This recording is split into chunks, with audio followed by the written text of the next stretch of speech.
Hey, what's up, everybody? I want to welcome you to another episode of the Dreamers Pro Daily Recap, where we give you a recap of all of the hot topics that we covered that day. You can catch them in their long format and also catch it fully streaming for free on Apple Podcasts.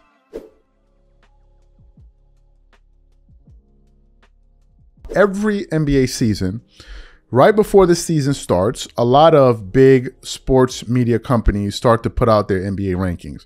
You see companies like Bleacher Report, Yahoo, and all these other companies. And the one that usually leads the way is ESPN. Now, ESPN has a history of triggering its followers and its viewers with some of the lists that they do. And we've now discovered the term for what ESPN does from time to time, which is called rage baiting, which is they put out information to get people pissed off, and then once people get pissed off, they start engaging with that content. They figured out that, look, this is a way for us to constantly generate engagement.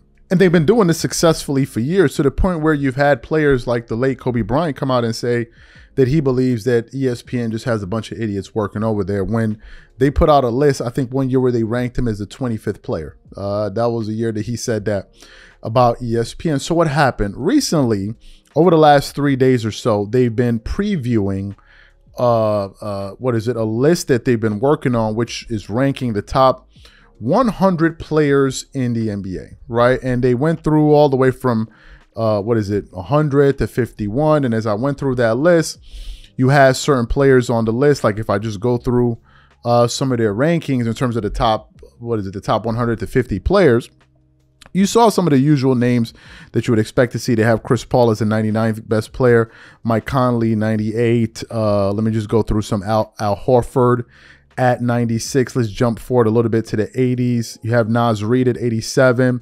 Let's jump a little higher. You have Jarrett Allen at 73. You have Jalen Green at 69. Let's jump a little higher. Desmond Bane at 60. Alex Caruso, 59.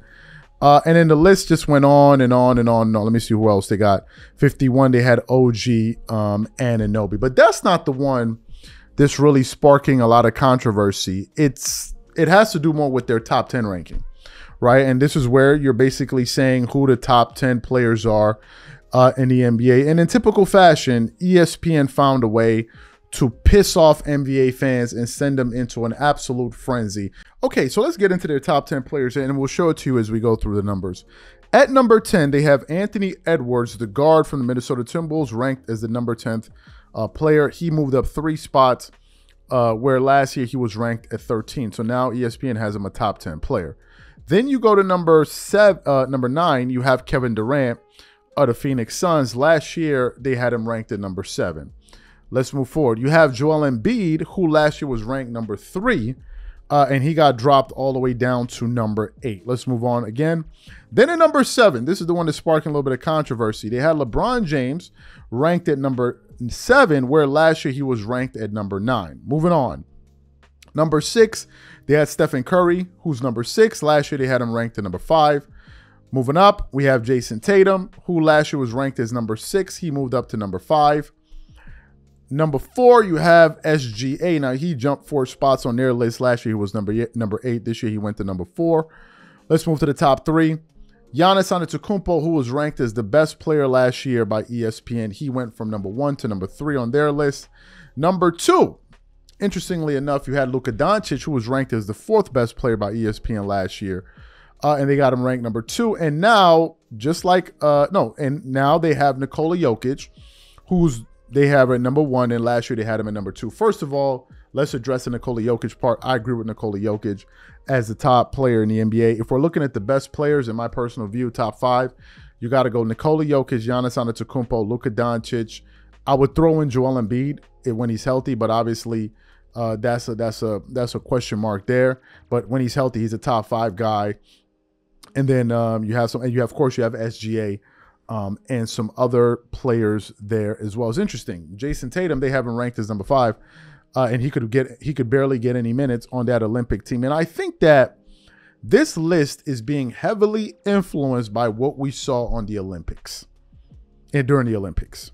Because if you watch the NBA last year, especially in the playoffs, I'm not even sure. No, I am 100% sure that LeBron is not better than Anthony Davis, who's on his team, which now gets us to the NBA fans being in a frenzy. So prior to this show, about 2 hours before producing the show, we put up 2 polls. The first poll was, do you agree with ESPN ranking LeBron James over Anthony Edwards? And then in the second poll, we asked the same question, just changed the player. Do you agree with ESPN ranking LeBron over Anthony Davis? In the first poll that we put up, about 1,400 people have voted thus far. If you haven't voted, go vote. I'm sure it's going to thousands more will continue voting. 71% said no, they disagree. 71%, so 29% agree with ESPN. The second one, with the poll involving Anthony Davis, 65% said no, and 35% said yes. Now let's go through some of the things that people were saying on that Anthony Edwards post. One person said ESPN is Disney. The LeBron hype is just another fictional tale. One of our viewers said if LeBron ranked above Edwards, then AD should be ranked ahead of LeBron. Another person, ESPN and NBA are LeBron's minions. One other guy said, I'm the king supporter, James supporter of this channel. No way, no how LeBron should be ranked above Anthony Edwards today. Now, this moment, no sir. This is Ant-Man's time. Another guy said, is the NBA even watchable now? It's a complete circus show led by the king of clowns, LBJ. Another person said, right now, no. Career, yes. Another person said, Anthony Edwards is talented, but he doesn't know the game of basketball like LeBron. I will still put LeBron over everyone in the league. Okay. And then one final person said, ESPN will ride that horse till the end. The same thing SA was saying about Caitlin Clark and the WNBA applies to NBA. You ride hard with what puts money in your pocket. So ESPN will continue to promote new Balco till he's ready to retire. And then another person said Ant-Man is better. So what are my thoughts on it? And more people commented on the Anthony Davis part. Well, ESPN doesn't even have Anthony Davis in the top 10. I don't believe LeBron is a better basketball player than Anthony Davis. I don't believe so. I don't. And the simplest way to figure this out is this. If you remove Anthony Davis off the Lakers and you keep LeBron and you supplant AD with another power forward, right? But not an all-star caliber player. Does that team have a chance of making the playoffs? My answer is no. They have no chance whatsoever. But if you replace LeBron with another serviceable 3-man and you keep Anthony Davis, does that team have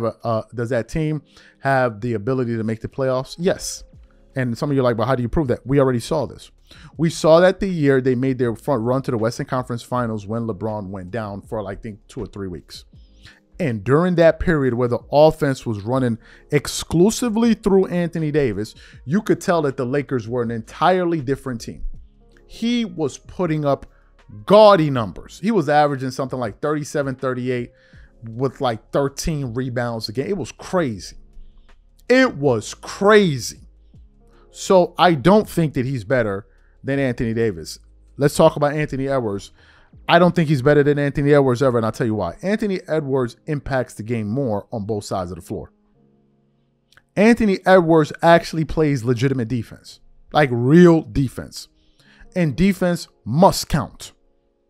And then he also plays at a high level on the offensive side, and he also raises the competitive spirit of his teammates just by his level of competitiveness and his audacity. So I disagree with that. I think that AD should have made it into the top 10. And I think that Anthony Edwards should be ranked ahead of LeBron.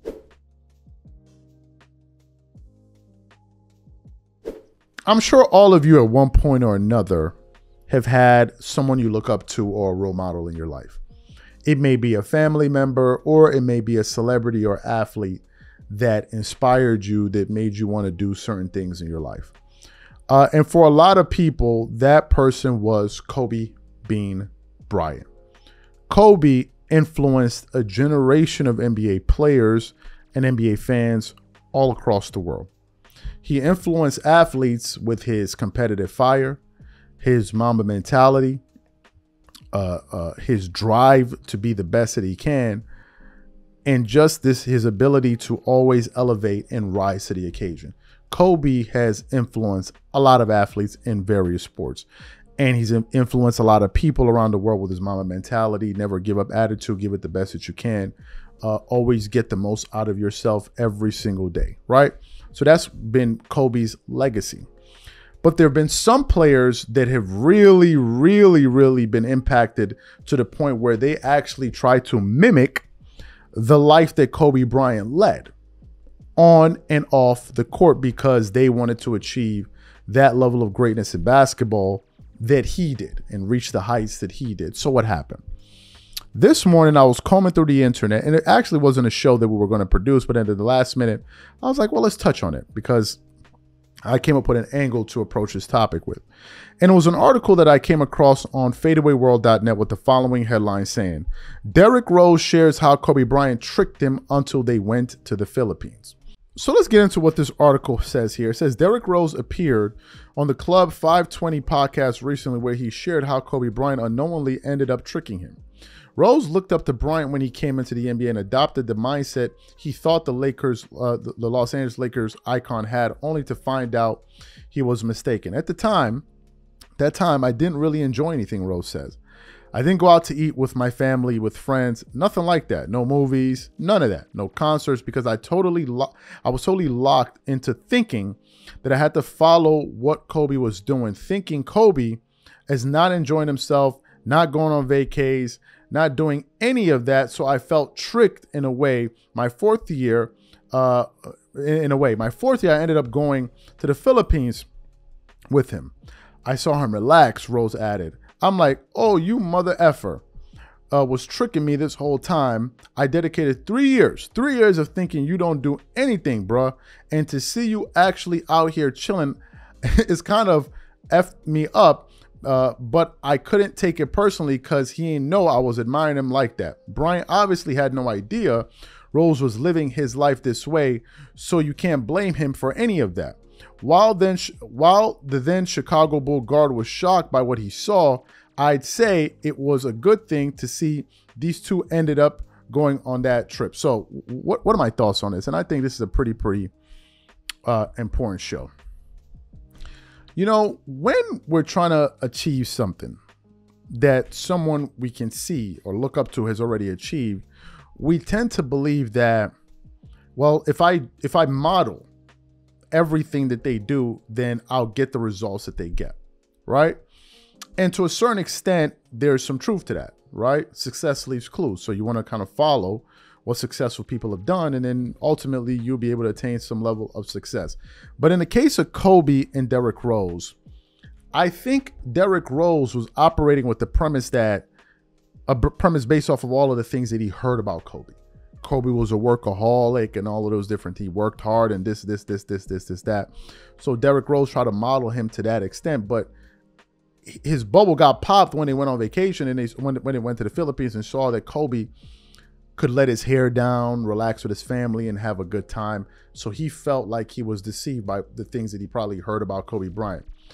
But I don't think Derrick Rose is really given the full picture on this.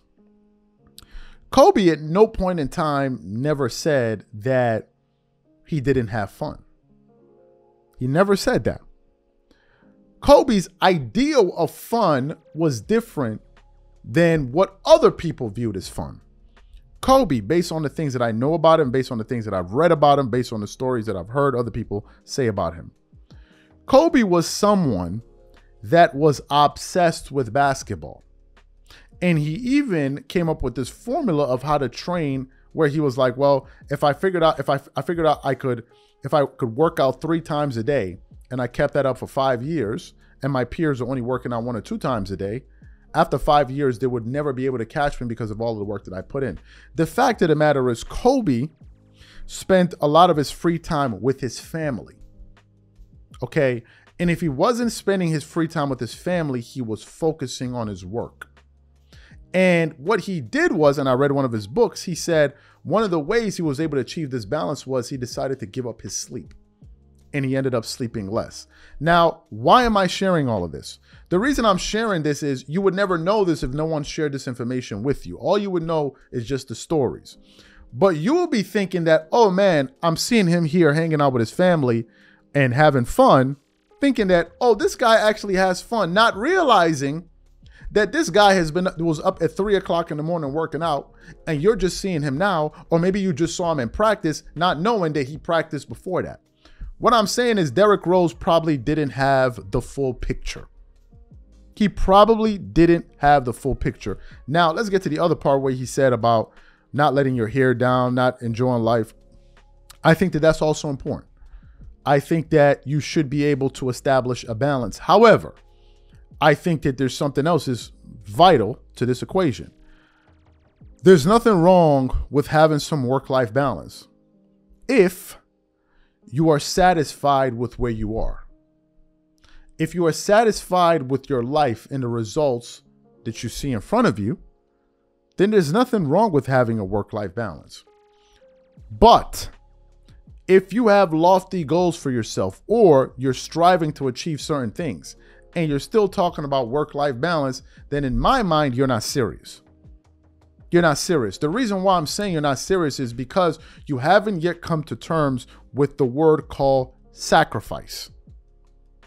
You cannot model your life off of the next guy who looks to be having a well-balanced life when you're looking to live in a life that's way more exceptional than that guy. You're just deceiving yourself. So Kobe got to the point where he could now enjoy some of these things because he had reached a certain level. So if you go into life thinking, oh man, I got to achieve. No, you're not. Especially, and also I'm one of the people that feel like, look, if you're a man, you got to go through hardship as a man. And a man shouldn't be running away from hardship. You shouldn't be. I think that's something that you should embrace. You should embrace the responsibility that the pressure is on you. Right? And it's up to you to deliver for yourself, for your family, for your friends, for society, or whomever. And work shouldn't be something that scares you off. But to me, what I got away from what Kobe did was you got to work your ass off. And once you start becoming satisfied with the results that you've achieved, then you can start achieving work-life balance. But I'm just a person that could not be sitting there like, I mean, for years, Marco and I worked 7 days a week, but I work, 6 days a week. And I'm like, I'm not taking off Saturday because it's still goals that I'm trying to achieve. Because I'll be sitting there, I'll be feeling bad about myself. I'm like, I'm not doing anything. I'm not reaching my goals. So what exactly am I here to celebrate? That's just me. Right? That's just me. But I do understand where Derrick Rose is coming from because he didn't have the full picture. But I don't think that one should be deceived by the fact that Kobe worked his ass off. Like, he was a hard worker, and you need that type of work ethic, maybe not to the extremes that he went to, but you need a serious work ethic if you're looking to achieve anything serious in life, or rather reach any of your goals, especially if they're lofty. You shouldn't be thinking, oh man, I need to relax. If you're 30 years old, 20, if you're in your 20s, 30s, 40s as a man, what do you think about relaxing, man? You relax after you build your empire and, get settled down. What you want to relax for?